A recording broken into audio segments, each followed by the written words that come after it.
Assalamualaikum teman-teman.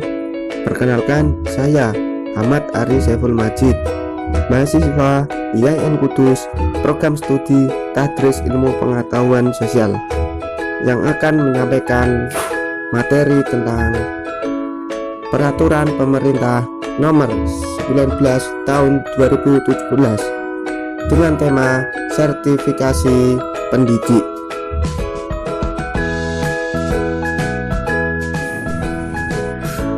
Sebagai seorang guru yang profesional, hal yang harus dimiliki seorang guru adalah kompetensi pedagogik, kompetensi kepribadian, kompetensi sosial, dan kompetensi profesional.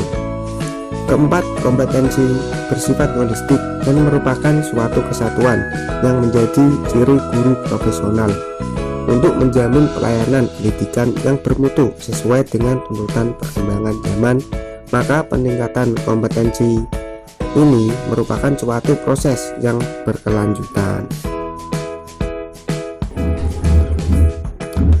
Oleh sebab itu, maka diadakannya sertifikasi guru atau pendidik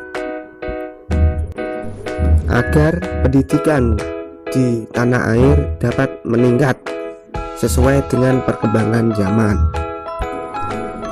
Pada PP nomor 19 tahun 2017 juga memiliki dasar hukum. Di antaranya yang pertama, pada pasal 5 ayat 2 Undang-Undang Dasar Negara Republik Indonesia tahun 1945. Yang kedua, yakni UU nomor 14 tahun 2005 tentang guru dan dosen. Yang ketiga, yakni Peraturan Pemerintahan nomor 74 nomor 2008 tentang guru. Kali ini saya akan membahas 3 rumusan masalah yang bertemakan sertifikasi pendidik. Yang pertama, apakah yang dimaksud sertifikasi guru atau pendidik? Yang kedua, apakah yang orang yang tidak memiliki sertifikasi guru atau pendidik dapat diangkat menjadi guru? Yang ketiga, bagaimana cara mendapatkan sertifikasi guru atau pendidik? Pada 3 rumusan masalah tersebut akan dijawab di dalam PP nomor 19 tahun 2017 tentang sertifikasi pendidik. Pembahasan yang akan saya bahas tentang PP nomor 19 tahun 2017 yakni pada pasal 8, pasal 10, pasal 13, dan pasal 66. Sertifikasi guru atau pendidik adalah pemberian sertifikat pendidikan kepada guru yang memberikan nilai kompetensi dan kelayakan seorang guru dalam proses belajar mengajar. Dalam pasal 8, sertifikasi pendidik bagi calon guru dilaksanakan secara objektif, transparan, dan akuntabel. Dilaksanakan secara objektif maksudnya dilaksanakan di perguruan tinggi yang memiliki persyaratan tertentu untuk melakukan pendidikan profesi keguruan. Selanjutnya, transparan atau jelas, dan akuntabel atau dapat dipertanggungjawabkan.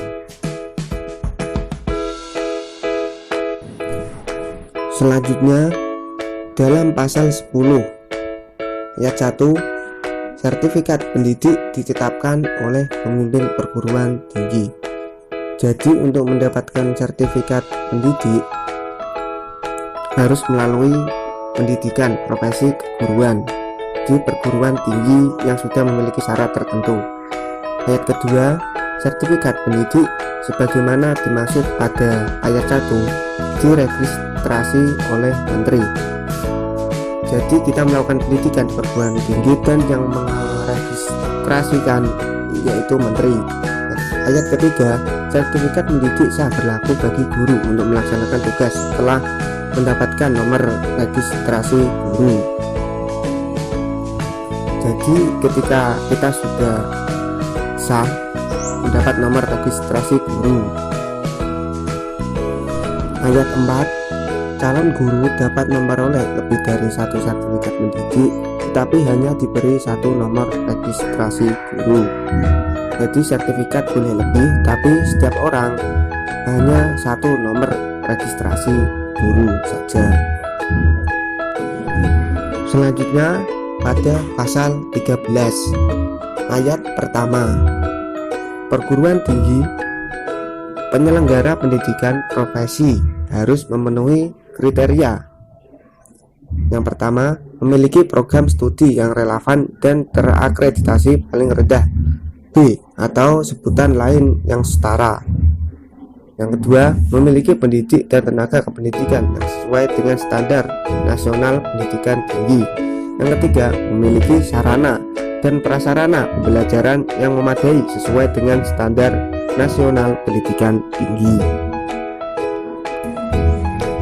Selanjutnya ayat kedua, selain kriteria sebagaimana dimaksud pada ayat pertama, menteri yang menyelenggarakan urusan pemerintahan di bidang pendidikan tinggi dapat menetapkan kriteria tambahan untuk menetapkan perguruan tinggi penyelenggara pendidikan profesi atas dasar pertimbangan tercapainya pemerataan cakupan pelayanan penyelenggaraan pendidikan profesi, letak dan kondisi geografis atau kondisi sosial ekonomi. Pada ayat ketiga dijelaskan ketentuan lebih lanjut mengenai kriteria sebagaimana dimaksud pada ayat 1 dan ayat 2 diatur dengan peraturan menteri yang menyelenggarakan urusan pemerintah di bidang pendidikan tinggi. Jadi lebih jelasnya kita lihat di peraturan menteri yang menyelenggarakan urusan pemerintahan di bidang pendidikan tinggi. Sekian. Pasal 66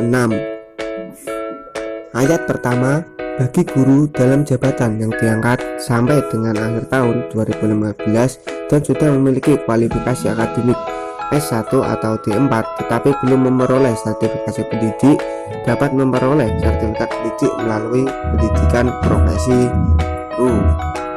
Jadi ketika sudah menjadi guru tapi belum mendapatkan sertifikat pendidik dapat memperoleh sertifikat pendidik melalui pendidikan profesi guru. Ayat yang kedua menjelaskan pendidikan profesi guru sebagaimana dimaksud pada ayat 1 dibiayai oleh pemerintah pusat, pemerintah daerah, dan jatah satuan pendidikan yang diselenggarakan oleh masyarakat. Ayat yang ketiga, ketentuan mengenai tata cara memperoleh sertifikat pendidik sebagaimana dimaksud pada ayat 1 dan ayat 2 diatur dengan peraturan menteri.